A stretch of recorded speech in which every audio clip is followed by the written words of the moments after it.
Good morning, ma'am. Good morning, all of ma'am. you. So, am I audible? And can you see the screen?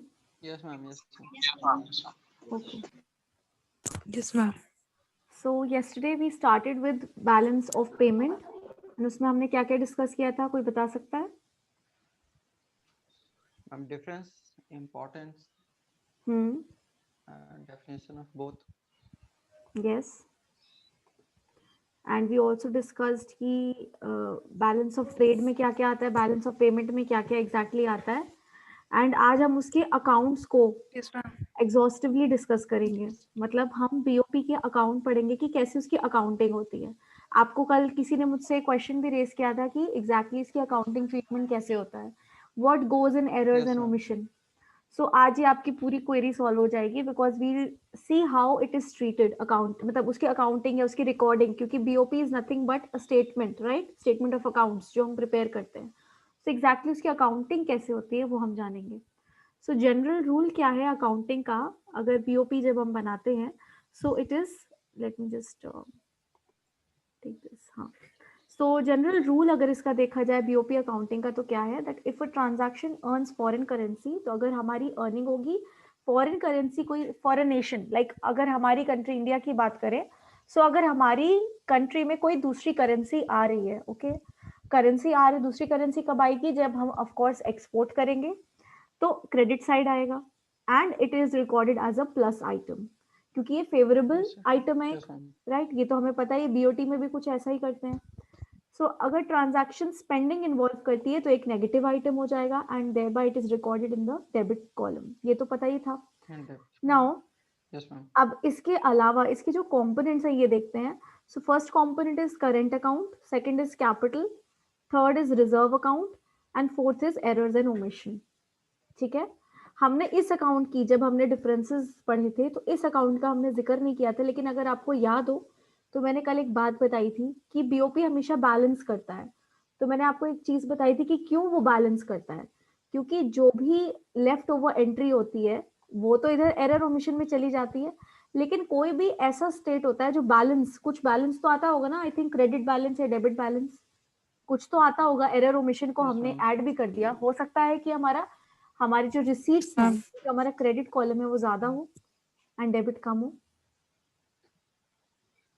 सो अगर इस situation में जब हमारा credit ज्यादा है, yes, any doubts? Okay, No, ma'am. एक second. Is there anyone in the waiting room? I have already added Arpit. So अगर credit item ज्यादा हो डेबिट से, तो इन दैट केस कैसा स्टेट हो जाएगा, फेवरेबल स्टेट हो जाएगा, बट इम्बैलेंस तो रहेगा. और बीओपी में हमने कहा है कि हमेशा दोनों क्रेडिट और डेबिट कॉलम्स क्या होते हैं, इक्वल होते हैं. तो वो इक्वल करने के लिए कुछ अमाउंट है जो ऑफिशियल रिजर्व में जो गवर्नमेंट है उसको डालना पड़ता है in order to balance both the debit and the credit side. जैसे मैं एक बहुत ही इसको उस चीज से रिलेट कर रही हूँ कि मतलब करना नहीं चाहिए मुझे, अकाउंटिंग लैंग्वेज में आप एक सस्पेंस अकाउंट बना देते हो जब आपको ये नहीं Yes, पता ma'am. होता कि ये जो बैलेंस है जो ओवर आ रहा है क्रेडिट का या डेबिट साइड. हाँ, तो अक्सर बच्चे बहुत करते हैं, स्पेशली बोर्ड्स में तो ऐसा करते हैं कि सस्पेंस अकाउंट ही आपको दिखेगा, क्योंकि हमेशा डिफरेंस तो आ ही रहा होता है, काफी बच्चों का आ रहा होता है, तो उनको लगता है कि ये डिफरेंस Yes, ma'am. एग्जामिनर ना पकड़ पाए, इसलिए जो भी डेबिट या क्रेडिट साइड जो भी अमाउंट अच्छा लग रहा है वो ऐड कर दो, सस्पेंस अकाउंट में डाल दो उसको. तो खैर यहाँ पे सस्पेंस अकाउंट नहीं बनाती गवर्नमेंट, यहाँ पे वो रिजर्व में डाल देती है.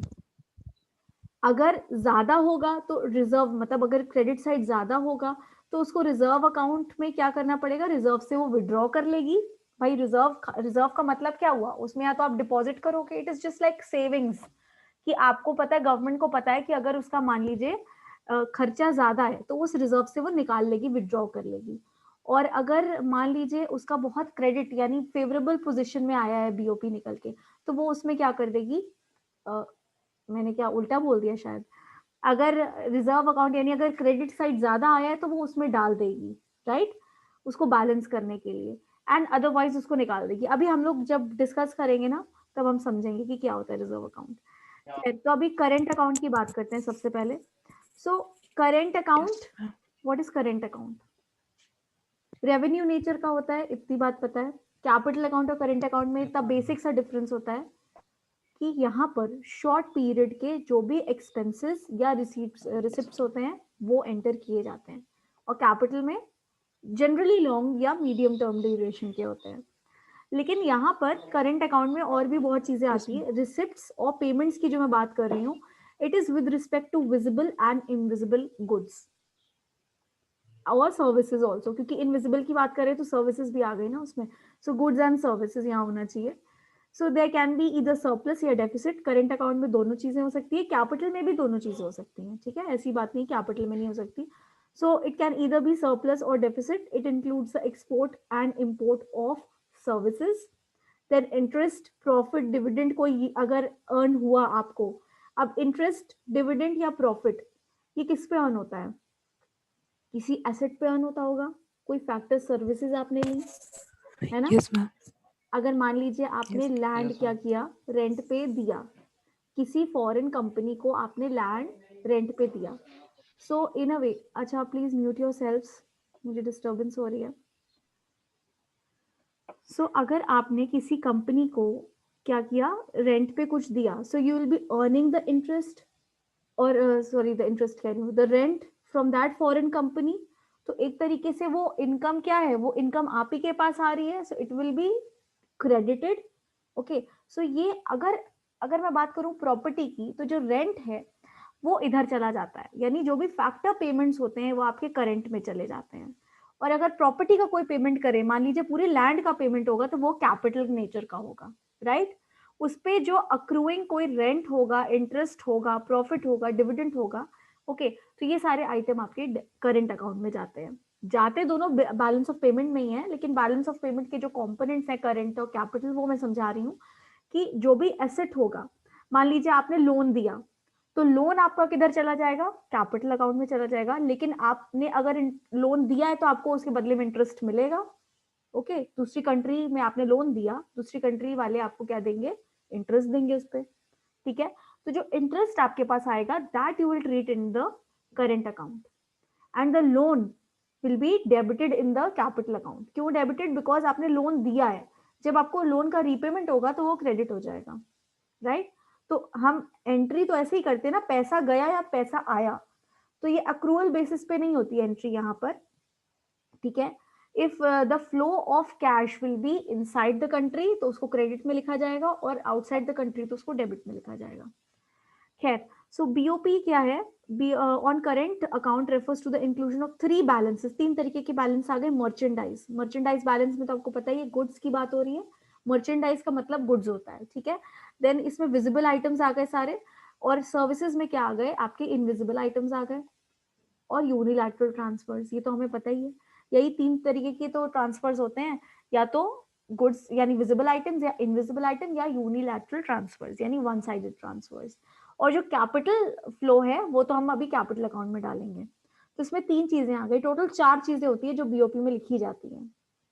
क्या क्या लिखी जाती हैं? Visible items, invisible items, unilateral payments, और जो कैपिटल नेचर के एक्सपेंसेस या पेमेंट्स, मतलब पेमेंट्स या रिसिप्ट्स होते हैं। तो अभी कैपिटल वाला कैपिटल में चला जाएगा। तो अच्छा, बैलेंस यहाँ पे एक्सप्लेन किया हुआ है कि मर्चेंडाइज में आपका एक्सपोर्ट्स या इंपोर्ट्स ऑफ गुड्स आ गया, सर्विसेज तो आपको पता ही है, एक्सपोर्ट या इंपोर्ट ऑफ सर्विसेज। फाइन। सो ये 3 तरीके के अभी हम करंट अकाउंट देख चुके हैं। अब कैपिटल अकाउंट देखेंगे तो क्लियर हो जाएंगी चीजें, एग्जैक्टली कैपिटल में क्या जाता है। सो कैपिटल में जितने भी आपके इंटरनेशनल ट्रांजैक्शन हुए दैट इन्वॉल्व एसेट्स और लाइबिलिटीज, तो बेसिकली इसमें जो भी बैलेंस शीट के आइटम्स होते हैं ना, जब आप अकाउंट्स पढ़ते हो उसमें जो बैलेंस शीट के आइटम्स होते हैं वो इधर जाते हैं, ठीक है? So transactions in the capital account reflect a change in the stock. या तो क्या एसेट आएगा या जाएगा, या लाइबिलिटी आएगी या जाएगी। तो यहाँ पे कौन सा रूल लग जाएगा? गोल्डन रूल कौन सा लग जाएगा? जब हम चेंज इन स्टॉक की बात कर रहे हैं तो वहां पर हम क्या बात कर रहे थे? करंट में, करंट में हम बात कर रहे थे debit all expenses losses, credit all income gains. Debit. Yes, ma'am. यहाँ पे क्या लगेगा? जब हम चेंज इन स्टॉक की स्टडी करने वाले हैं तो यहाँ पे लग जाएगा debit what comes in, credit what goes out. यही रूल लगेगा, क्योंकि यहाँ पे हम चेंज इन स्टॉक की बात कर रहे हैं, ना कि change in the cash flow. यही डिफरेंस है जो आपको समझना है। अब उसके कॉन्क्रुएंट में अगर हम रिसीट्स या पेमेंट्स देखते हैं तो जब भी वहां पे लिखा होगा चेंज इन स्टॉक तो आपको पता है कि वहां पे debit what comes in credit what goes out लगेगा। लेकिन जब हम उसकी अकाउंटिंग करेंगे इन टर्म्स ऑफ मतलब उसको मॉनेटरी टर्म्स में रिसीट्स और पेमेंट्स में कन्वर्ट कर देंगे तो अगेन वही रूल लग जाएगा जो वहां लगा था। अभी जब मैं आपको स्टेटमेंट ऑफ अकाउंट दिखाऊंगी तो आपको क्लियर हो जाएगा। अभी मैंने उसकी स्क्रीनशॉट रखे हुए हैं नीचे स्लाइड्स में, वो तब आपको दिखेगा कि वो कैसा लगता है when we actually prepare the BOP. So it refers to all the financial transactions, तो रिसीट्स और पेमेंट्स हुए हैं on account of capital account. So it involves inflows and outflows relating to investments। क्या क्या इसमें आ गया? इन्वेस्टमेंट्स, अगर आपने किसी दूसरी कंट्री में इन्वेस्ट किया है या किसी दूसरे रेसिडेंट्स ने आपकी कंट्री में इन्वेस्ट किया है, जैसे कल मैंने एफडीआई की बात की थी। डायरेक्ट इन्वेस्टमेंट क्या हो सकता है? आपकी कंपनी के शेयर्स या सिक्योरिटीज में उन्होंने इन्वेस्ट किया हो, तो किसी भी तरीके का इन्वेस्टमेंट अगर उन्होंने किया है तो that will be a plus item for you because you have received their investment. And अगर आपने किसी दूसरी कंट्री में इन्वेस्ट किया है by means of direct investment और इनडायरेक्ट इन्वेस्टमेंट तो वो नेगेटिव हो जाएगा। तो सिमिलरली इन्वेस्टमेंट आ गया, लेंडिंग या लोन्स की बात हो गई। And medium term short term दोनों लोन्स की यहाँ बात होती है। लॉन्ग टर्म मतलब सारे मीडियम शॉर्ट लॉन्ग जितने भी टर्म लोन्स की अगर बात हो रही है तो इधर चला जाएगा आपका कैपिटल अकाउंट में, क्योंकि यूनिलैटरल ट्रांसफर पेमेंट तो करंट में जाती है, ये हमें पता चल गया है। तो अगर गवर्नमेंट कोई गिफ्ट देगा या फाइनेंशियल असिस्टेंस देगा, zero interest of loan. Financial assistance मतलब कि फाइनेंशियल असिस्टेंस और लोन में डिफरेंस है। लोन दिया जाता है with the motive of earning interest. कभी कभी कोई ऐसा होता है कि एज अ ग्रेटिट्यूड एक कंट्री दूसरी कंट्री को क्या दे देती है? फाइनेंशियल असिस्टेंस दे देती है। मान लीजिए वहां पे कोई नेचुरल कैलेमिटी आ गई, कोई प्रॉब्लम हो गई, तो उन्होंने क्या कहा कि हम आपको ये अमाउंट दे रहे हैं एज अ गिफ्ट। तो गिफ्ट के बदले में तो आप कुछ नहीं लेते हो ना, गिफ्ट के बदले में आप इंटरेस्ट भी नहीं लोगे। No, ma'am. तो इसी वजह से वो यूनिलैटरल होता है। और वो किस में जाता है? करंट या कैपिटल? वो करंट में जाता है। Current में yes ओके ma'am. ठीक है। सो अब ये देखो, तो इसमें भी सरप्लस या डेफिसिट, जैसे कि करंट में मैंने बताया था सरप्लस या डेफिसिट कुछ भी हो सकता है, इसमें भी सरप्लस या डेफिसिट कुछ भी हो सकता है। अभी ये मत सोचो कि हमें बैलेंस करना है, बैलेंस करने के लिए रिजर्व अकाउंट बनेगा, समझ मतलब इसमें यहाँ में ये नहीं सोचना है कि डेबिट और क्रेडिट इक्वल होना चाहिए, तो दोनों में ही आपका सरप्लस भी आ सकता है, डेफिसिट भी आ सकता है। इसमें क्या क्या आ जाता है? Private foreign loan flow. Private का मतलब है कि अगर कोई इंडिविजुअल रेसिडेंट भी करेगा, मान लीजिए वो लोन ले रहा है किसी बाहर मतलब फॉरेन कंट्री से, किसी भी कंट्री के बैंक से लोन ले रहा है या किसी भी फाइनेंशियल एजेंसी से लोन ले रहा है, तो प्राइवेट नेचर का हो गया। और गवर्नमेंट करेगी तो गवर्नमेंट नेचर का हो जाएगा, यानी कोई भी लोन का फ्लो हो रहा है basically with in the two countries. देखो यही तो हमारा बैलेंस ऑफ पेमेंट कहता है कि between the residents of the country with the rest of the world अगर कोई भी फाइनेंशियल ट्रांजैक्शन हुआ है तो वो आपके बीओपी में अकाउंट फॉर होता है। So movement in the banking capital, official capital transactions, reserves, gold movement, etc. इसमें और सारी चीजें आ जाती हैं। कोई भी फाइनेंशियल फ्लो जो भी एसेट का या लाइबिलिटी को अफेक्ट कर रहा होगा वो आपके इधर कैपिटल अकाउंट में चला जाता है। तो ब्रॉडली अगर देखा जाए तो ये दो कैटेगरीज ही होती हैं। अदरवाइज थर्ड में आ गया जो मिसलेनियस कैपिटल फ्लो हो गया, जैसे लोन वगैरह आ गए।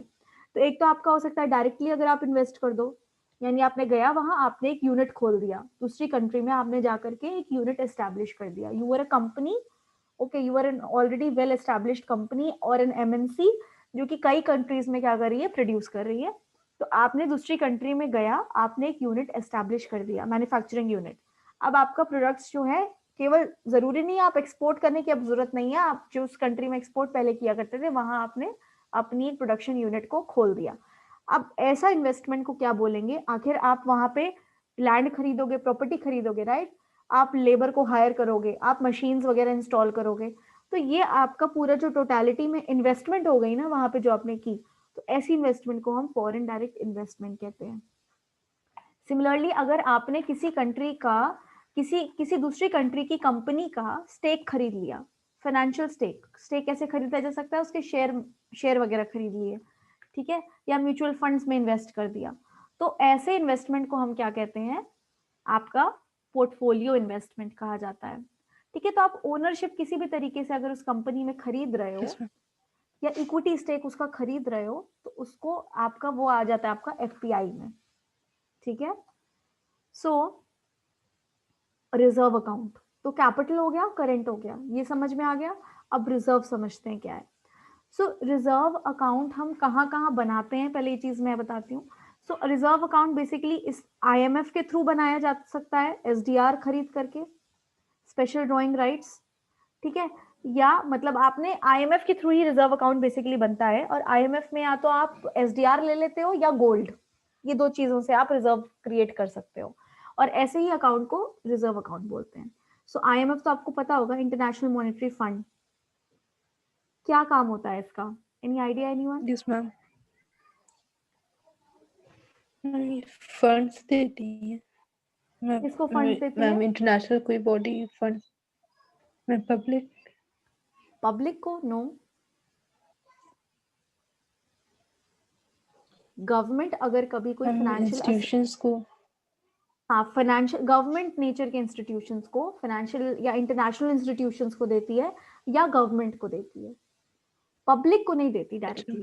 There is no link between IMF and public directly, but अगर गवर्नमेंट को कभी लोन चाहिए होगा, या मान लीजिए अपनी ड्राइंग राइट्स को उसको विड्रॉ करना होगा, मैंने बताया ना रिजर्व क्रिएट करती है आईएमएफ के थ्रू, तो अगर उसको कभी भी उसको विड्रॉ करना होगा तो विड्रॉ कर सकती है, रिजर्व क्रिएट करना होगा तो क्रिएट कर सकती है। तो यही यहाँ पे पॉइंट लिखा है कि आईएमएफ अकाउंट कंटेन्स परचेजेस, जो अगर परचेज करेगा तो वो किधर चला जाएगा, क्रेडिट में चला जाएगा। I think someone is unmuted. हाँ, सो आईएमएफ अकाउंट जब बनाता है तो कोई भी, अगर आप आईएमएफ से परचेज करोगे, यानी आईएमएफ में आपने क्या किया, आपने एसडीआर को अगर मान लीजिए परचेज किया, ठीक है, सो आपने आईएमएफ को क्या किए होंगे, उसके बदले में पैसे दिए होंगे। सो आईएमएफ अकाउंट जो क्रिएट होगा उसमें तो आप क्रेडिट में दिखाओगे ना वो आइटम, सिमिलरली रीपरचेज करोगे तो वो डेबिट में चला जाएगा फ्रॉम आईएमएफ। आईएमएफ क्लियर का एक अलग अकाउंट, बेसिकली ये ऑफिशियल रिजर्व में आपका जाता है, जब आपका इनबैलेंस होता है बीओपी में, तो आप इस रिजर्व अकाउंट को या तो क्रेडिट करते हो या डेबिट करते हो। अब ये क्या करते हो, इट विल डिपेंड अपॉन कि आपका इम्बैलेंस किस नेचर का आया है, क्रेडिट नेचर का आया है, डेबिट नेचर का आया है, मतलब क्या बैलेंस आया है। तो एसडीआर यानी स्पेशल ड्रॉइंग राइट्स, ये क्या होती है, पहली बात तो ये बनाई क्यों गई थी, ये आपकी 1969 में जब ब्रेटन वुड कॉन्फ्रेंस हुई थी, तब आपका वर्ल्ड बैंक भी बना था और आईएमएफ भी बना था, तभी भी आपका एसडीआर आया था, यानी स्पेशल ड्रॉइंग राइट्स आया था। और उसका एसडीआर का क्या मतलब है, it is basically a reserve account in which what you do, it is created by the IMF, और इसका काम क्या होता है कि अगर कोई भी कंट्री, मेंबर कंट्री जो कि आईएमएफ की मेंबर कंट्री है, अगर उसको एक्सेस करना चाहे, जैसे आप कभी कभी क्या करते हो, आपकी कुछ पॉकेट मनी होती है, तो आप जा करके, आपको लगता है यार मेरे से ज्यादा खर्च हो जाएगा, तो मैं अपने पेरेंट्स के पास इसको रखवा देती हूँ या रखवा देता हूँ, ठीक है। तो आपने अपने सिबलिंग्स को या पेरेंट्स को जा करके अगर कुछ अमाउंट अपने सेविंग्स का दे दिया कि ये अपने पास रख लो एज अ रिजर्व, तो वही मेंबर कंट्रीज आईएमएफ के साथ करती हैं। सो आईएमएफ एक रिजर्व अकाउंट क्रिएट करती है, या स्पेशल ड्रॉइंग राइट्स जो है, स्पेशल ड्रॉइंग राइट्स बेसिकली एक जैसे करेंसी कोई भी होती है ना, उसी के फॉर्म में एक एसडीआर होता है, एसडीआर जो कि आईएमएफ रखती है अपने पास।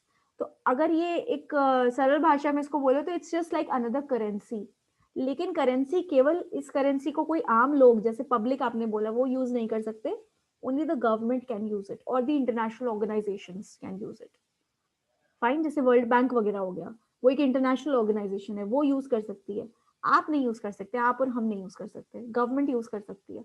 सो it is created by IMF and allocated from time to time. तो ये रिजर्व, जैसे कि आपने डिपॉजिट कर दिया कहीं, रिजर्व बना दिया, अब आप क्या कर सकते हो, टाइम टू टाइम उसको मेंबर कंट्री कभी भी, यानी आप जाओ, अगर आपने सेविंग मम्मी पापा के पास रखवा दी तो आप उसको टाइम टू टाइम लेकर के यूज कर सकते हो। समझ में आया, एक रिजर्व है जो आप आईएमएफ के साथ बना रहे हो। So it can be use to settle international payments. Basically ये यूज कब होती है कि अगर कभी भी किसी कंट्री को कोई सेटलमेंट करनी हो दूसरी कंट्री के साथ, ठीक है, तो instead of paying it through the exchange rate, वो करेंसी के थ्रू पे करने की जगह वो एसडीआर के थ्रू पे कर देती है। भाई अगर मेरी मेंबर, मतलब मैं as a member country IMF में हूँ, तो वो दूसरी कंट्री भी as a member country IMF में होनी चाहिए।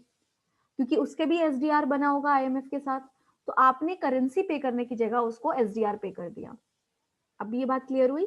एसडीआर क्लियर हुआ क्या होता है? Yes, it's just ma'am. Like another Yes, ma'am. Currency.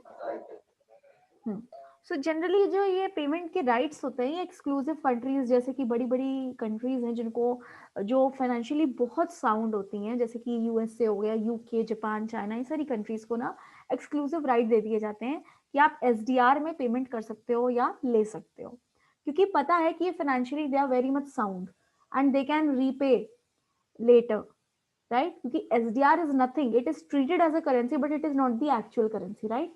Eight the end आपके पास उसके अगेंस्ट पैसा होना चाहिए, उसके against. It's just like you are treating it as currency but it is not the actual currency. So आपको उसके against आपके पास पैसा भी तो होना चाहिए ना। केवल आपने एसडीआर ले लिया या एसडीआर दे दिया उससे तो काम नहीं चलेगा। So you need to have that particular amount of money in your own bank accounts as well. That is the government treasury में भी उतना पैसा होना चाहिए जितना एसडीआर वो ले रहा है। ऐसा नहीं होना चाहिए कि वो फाइनेंशियली इतनी अनसाउंड है कि उसने आज एसडीआर विड्रॉ करा लिया लेकिन कल को उसको वो वापस दे ही नहीं करी, मतलब वापस कर ही नहीं पा रही, रीपे नहीं कर पा रही। तो यही एक ऑफिशियल रिजर्व होता है। Then comes the errors and omissions. तो जो भी कोई रिपोर्टिंग में, जब हम ट्रांजैक्शंस को रिपोर्ट करते हैं, उसमें कोई ट्रांजैक्शन मिस आउट हो गया या मान लीजिए कोई गलती हो गई अमाउंट को नोट करने में, तो एरर ओमिशन में चला जाता है। It relate mainly to the leads and lags in the reporting of transaction. So it is of a balancing entry and is needed to offset the overstated or understated components. So as I said, वो reserve account में जो balance amount होता है वो जाता है, और यहाँ पर जनरली जो ओवरस्टेटेड अंडरस्टेटेड कंपोनेंट्स, यानी अभी के जितने भी हमने कंपोनेंट्स पढ़े, जनरली अगर इनमें कोई लैग होता है तो ये काफी हद तक बैलेंस करके फिल हो जाता है, क्योंकि नॉर्मली बीओपी हमेशा बैलेंस करता है। और जो अगर अभी भी एरर और ओमिशन में ऐड करने के बाद भी अगर ये लैग फिल नहीं हुआ, तो वो लैग कैसे फिल होता है? रिजर्व से होता है। ओके, रिजर्व अकाउंट में फिल होता है। सो इन शॉर्ट यहाँ पे ये देखते हैं, अब आपको समझ में आएगा। ये देखिए, ऐसा कुछ बीओपी होता है। सो यहाँ पे आपके रिसिट्स और पेमेंट्स आ गए, तो ये आपका हो गया करेंट अकाउंट, या जिसे ट्रेड अकाउंट भी कहते हैं। ये पूरा ही है करेंट अकाउंट, ये पूरा this is current account, right? So यहाँ पे आपकी import of goods, export of goods, receipts जो हो गई वो यहाँ पे आ गई, और पेमेंट्स जो हो गई यहाँ पे आ गई, राइट? पीएल में नॉर्मली तो यहाँ दिखाया जाता है आपका क्रेडिट आइटम और डेबिट आइटम, बस यही फर्क है कि इसको ऐसे दिखाया जाता है। देन ट्रेड अकाउंट आप बनाते हो फॉर सर्विसेज एंड डिविडेंड या इंटरेस्ट पेमेंट। मैंने बताया था ना, यूनिलैटरल पेमेंट हो गई या इंटरेस्ट हो गया कैपिटल पे कोई भी, वो आपका करंट में ही जाता है, ठीक है? तो ये पूरा करंट अकाउंट है आपका, ठीक है? तो करंट अकाउंट बैलेंस कुछ आया होगा इनको ऐड करने पे या सब्ट्रैक्ट करने पे पेमेंट को, तो जो भी ये हो गया टोटल आपका करंट अकाउंट बैलेंस, ठीक है? 1 to 4 आइटम्स व करंट अकाउंट बैलेंस, ये चारों करंट अकाउंट है। अब नेक्स्ट आपका हो गया कैपिटल।